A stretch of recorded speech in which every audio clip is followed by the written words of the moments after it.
Hi, I'm Arens. I'm the Client Services Director of the Victims' Rights Program at Rocky Mountain Victim Law Center. And today I want to talk a little bit about the Me Too campaign, the hashtag Me Too campaign, and how also the allegations coming out of Hollywood and politics right now impact survivors coming forward in the criminal justice system now. I've heard a lot of conversation and commentary about the Me Too campaign and the recent allegations coming out of Hollywood and politics about how they're too far in the past to matter. There's no criminal case. There may even be a past the statute of limitations in any sort of civil suits. And my response was, but you don't understand.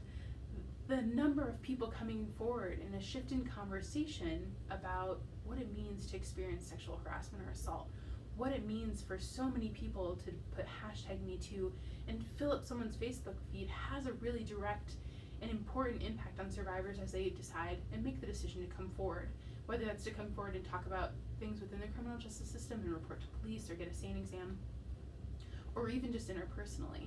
But because our office works within the criminal justice system and our program, the Victims' Rights Program specifically, helps people walk through and have a voice within the criminal justice process as the Victims' Rights Act allows them and affords them, we really do want to think about the impact that Me Too is going to have on someone's experience with that.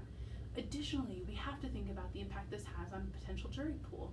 When we think about and hear about people coming into jury duty, one of the biggest challenges and hurdles that a DA might face at the beginning of trial is really making sure that the people who are on that jury understand sexual assault, that they're not prescribing to all of these myths that could impact the outcome of a trial depending on the facts of the case. And as folks within our culture and within our society see more frequently the impact of sexual assault and harassment, see how common it is within their friends, within their family perhaps even, it does shift maybe the questions DAs are having to ask or the questions defense attorneys are having to ask during voir dire, which is the process of jury selection, or one part of the jury selection process. And I think additionally, we also have to sort of take into consideration the challenges that such a wide-ranging social movement can have on survivors. And so to sort of wrap up our video today, just wanting to point out that make sure you're taking care of yourself.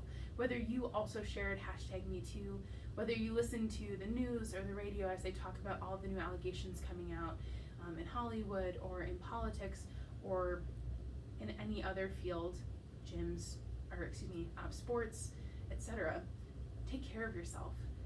Certainly one of the biggest challenges we have is asking us to relive those moments, or asking survivors to relive those moments over and over again through constantly hearing other people's stories.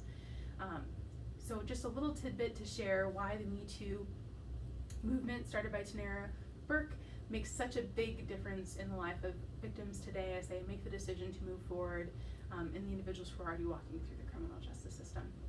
Thanks.